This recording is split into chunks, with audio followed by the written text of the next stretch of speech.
आदरणीय अभिभावकों और प्रिय विद्यार्थियों, सुप्रभात। आज का सुविचार, अपना लक्ष्य निर्धारित रखें तब तक आप उसे पा न ले। दोबारा से सुविचार सुनिए, अपना लक्ष्य निर्धारित रखें तब तक आप उसे पा न ले। तो बेटा, आज हम जो संस्कृत व्याकरण का धातु रूप प्रकरणम पढ़ने जा रहे हैं, तो देखिए समझिए कि धातु रूप प्रकरणम में सबसे पहले हमें पता होना चाहिए कि धातु क्या होता है। ठीक है, तो सबसे पहले हमें पता होना चाहिए कि धातु किसे कहते हैं या क्या होता है। तो उससे भी पहले हमें ये भी ज्ञान होना चाहिए कि क्रिया किसे कहते हैं।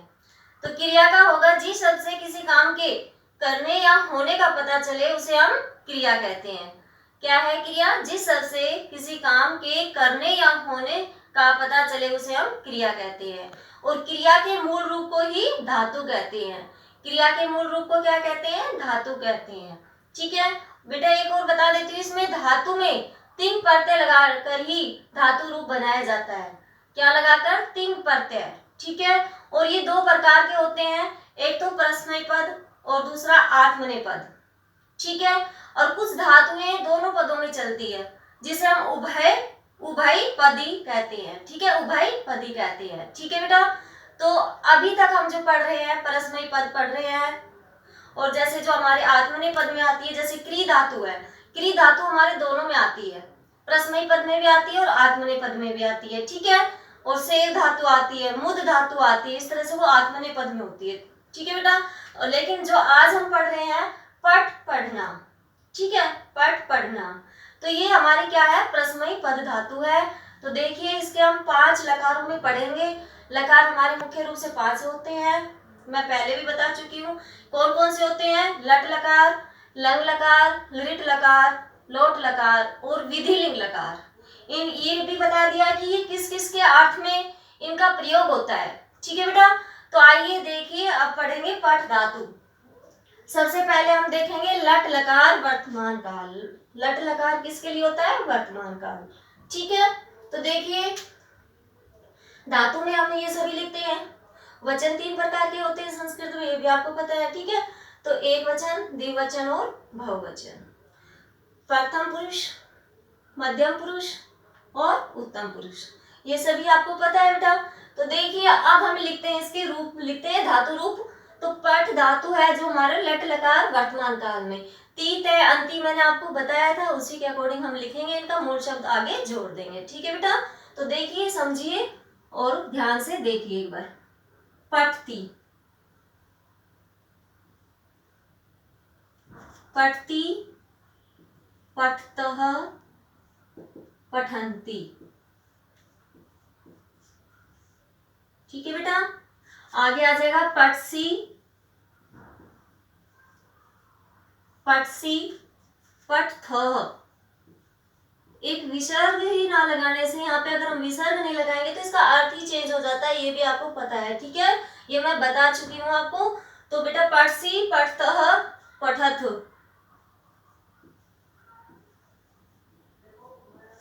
पठामी, उत्तम पुरुष में हमारा क्या आ जाएगा? पठामी, पठावह और पठामह, पठामह।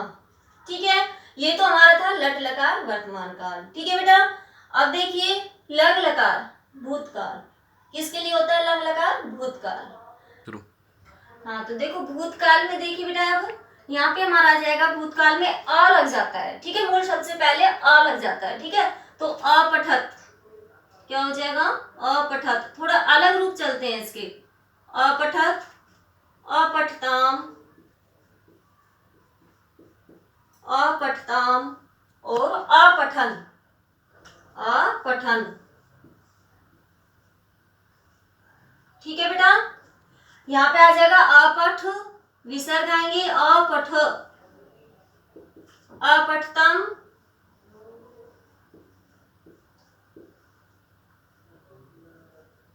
और अपठत। ये हमें याद रखने पड़ेंगे। ठीक है बेटा, आगे देखिए यहाँ पे अपठम उत्तम पुरुष में, अपठम, अपठाव और अपठाम, ये हमारे भूतकाल रूप चलते है इस तरह से,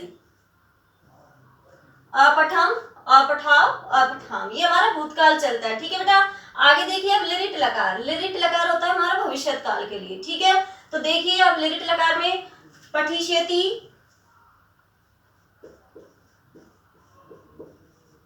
पठिष्यति, इसका थोड़ा ही सेम ती अंति के अकॉर्डिंग ही होता है लट और लिरिट में, सिर्फ इसका मूल शब्द थोड़ा चेंज हो जाता है। इसका मूल शब्द जो हमारा होता है वो सेम अपना धातु वाला ही जो मूल होता है, पठ है तो वही लगा दिया इसमें, इसका चेंज हो जाता है, पठिष्यति हो जाता है यहाँ पे, पठिष्यति, पठिष्यत और पठिष्यन्ति,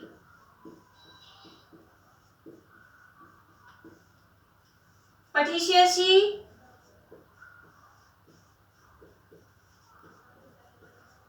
पठिष्यत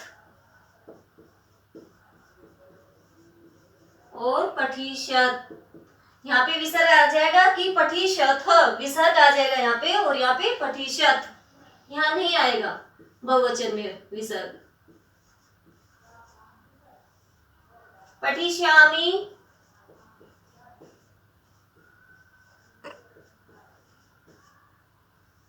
पठिष्याव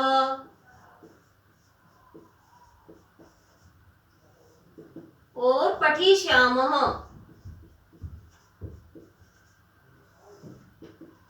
हाँ तो बेटा ये आपको तीनों लकारों में समझ में आ गया होगा कि हमारा लट लकार में, लंग लकार में और आपका लिरिट लकार। अब देखिए हम लोट लकार पढ़ेंगे। लोट लकार जो आज्ञार्थक या आदेशात्मक होता है। ठीक है, तो देखिए इसमें पठ तू कैसे चलेगा, इसमें पठ तू, पठ तू, पठताम, पठन्तु, पठतु, पठताम, पठन्तु, पठ विसर्ग आएंगे, पठ, पठतम, सॉरी बेटा यहाँ विसर्ग नहीं आएंगे, इसमें विसर्ग सिर्फ हमारे यहाँ पे आते हैं अपठत, यहाँ पे पठ ही रहेगा, पठतु, पठताम, पठन्तु, पठ, पठतम,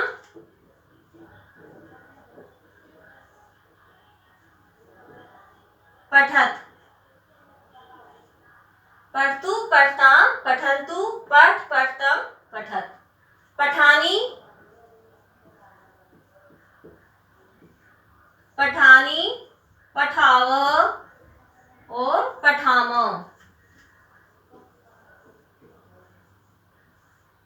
पठानी, पठाव, पठाम।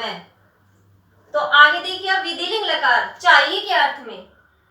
विधिलिंग लकार क्या होता है, चाहिए के अर्थ में। एक वचन, द्विवचन, बहुवचन वो सारे होता है बेटा इसमें, प्रथम पुरुष, मध्यम पुरुष, उत्तम पुरुष, हर लकार में यही चलता है आपका, तीनों पुरुषों और तीनों वचनों में ही धातु रूप चलते हैं आपके। ठीक है, और लकार हमारे होते हैं 5। तो देखिए इसका विधिलिंग लकार में पठेत कैसे चलेगा, पठेत, पठेत, पठेताम, पठेयु, पठेयु, पठेत, पठेताम, पठेयु। अब देखिए आगे से फिर से पठे, पठेताम, पठेत, पठेयम, उत्तम पुरुष में पठेयम, पठेव